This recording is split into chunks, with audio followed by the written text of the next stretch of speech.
Howdy guys. So me and my buddy Dustin decided to go up to Tennessee to pick up something, which I'll show you what that is here in a little bit. But we come from South Carolina and we're up here, and we're still in North Carolina at the moment, right? We're in North Carolina and we didn't do our research. It has snowed up here and there's stuff all over the road. And usually that's not a big problem, but we're in this piece of shit. So yeah, wish us luck. We did not prepare for any of this. I've driven in snow before, so it's not that big of an issue. I've driven on ice, some two-wheel drive stuff, but that truck is naturally just a piece of crap. And of course, we're pulling the trailer. We're on our way to go get something. I'll show you what that is. But this is what we're dealing with. But I do have to admit, the view is really nice. Even with, the pictures and stuff I've been seeing, of what the hurricane did, still really pretty. But yeah, we'll get you some more footage on the way up there, and I'll show you what we're getting. And then when I get back to the house, I will show y'all what it's going into. Alright, our first pit stop, and we're doing it right. So Dustin, how was your first Buc-ee's? You enjoy it? Oh yeah, it was pretty good. That was pretty good, yeah. We need one in South Carolina, don't we? Preferably the upstate. Yeah, preferably upstate. Sure. Yeah, so he enjoyed it. And the gas price, I mean, heck yeah, $2.45. I'll take that every day of the week. Hell yeah. I guess we're going to continue on, right? We also got more straps. They're in the truck. Coming back for lunch.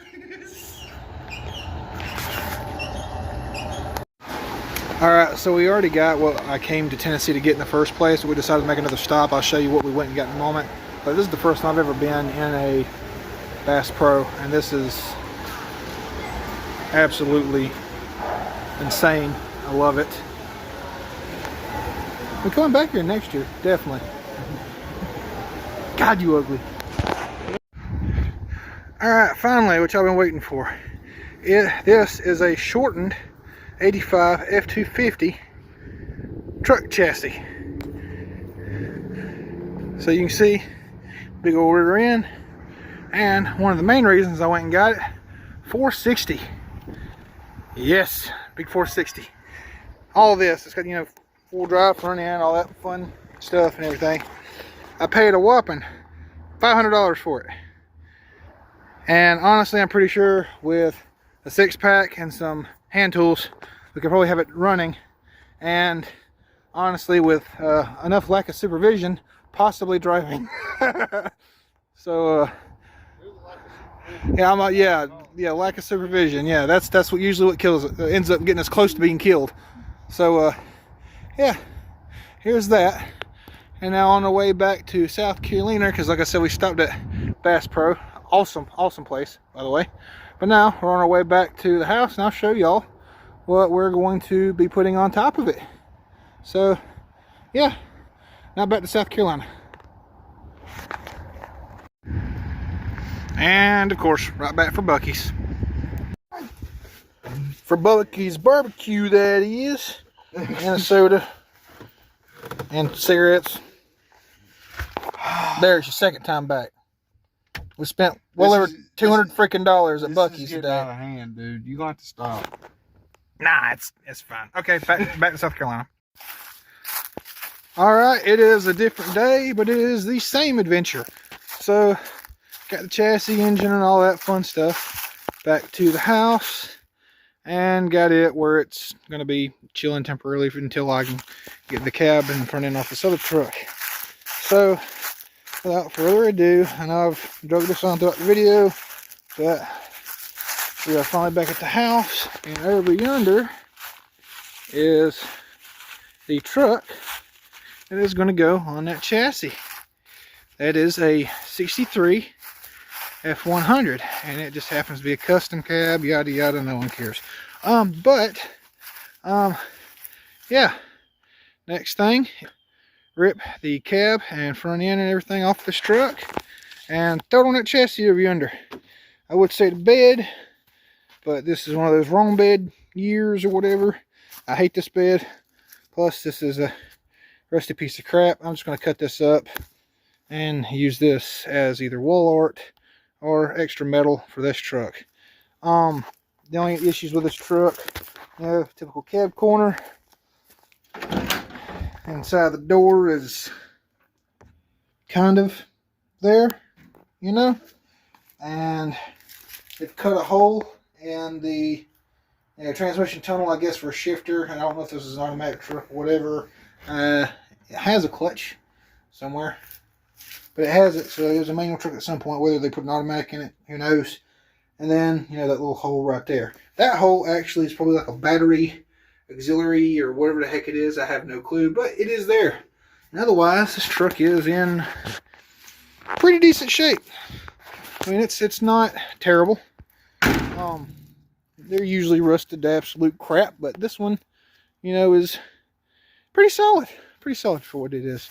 I don't know what I'm gonna do about that hood. I don't know what they put in that hood or what them holes are for. Somebody has put them there at some point. If y'all know what those are for, or if there's like any old auxiliary stuff that they put on these trucks, or something that was maybe a fad back in the day that they did, can somebody comment and let me know what that is? Because I'd like to put something back there, and if I have to, I will, you know, cover them or, you know, patch them or whatever. But if it was some kind of light or something, I'd like to know, or the chrome trim, I don't know, I'd like to put it back if possible. Otherwise, this thing's in good shape. Now, somebody has at one point tried to put a different motor in this thing. I'll show you real quick. So as you can see, gear, lightning bolt. This used to be an inline 6 truck. Of course, there's no motor in it currently, but by the way it looks, somebody has put a, you know, I'd say 80s, 90s engine in it, possibly, because that is a cross member out of one of those trucks. At least I believe it is. Maybe, not sure. Could be out of a Chevrolet. Again, not sure. But you can see it's kind of just bolted in there. It's not welded or nothing.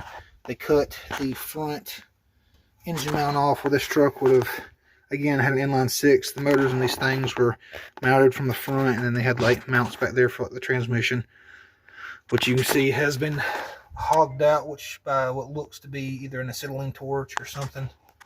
And it's a mess. I don't like this frame. This thing's, it's not terrible, but it's more than I want to deal with. So it's going in the garbage. Or if anybody wants it, you can just have it. Just let me know. Come get it. Of course, after I get the body off of it. I actually have another one down there, but decided that I wanted a four-wheel drive because, you know, got two-wheel drive F350 and the heap of shit four-wheel drive Chevrolet that no one cares about. That's the only four-wheel drive in the yard. Everything else is, you know, two-wheel drive, hot rod, whatever, along with my dad's Impala or whatever. But yeah, as far as I can tell, with the chassis I picked up, it should work. I'll try to make some more videos about, you know, the build. I'll try to make, you know, some kind of YouTube content during this build. I know I should have done it when I built my F-150, which is chilling out over there. If my phone will cooperate, it's chilling out over there. But yeah, let me know what y'all want to see as far as how I'm going to do this or whatever.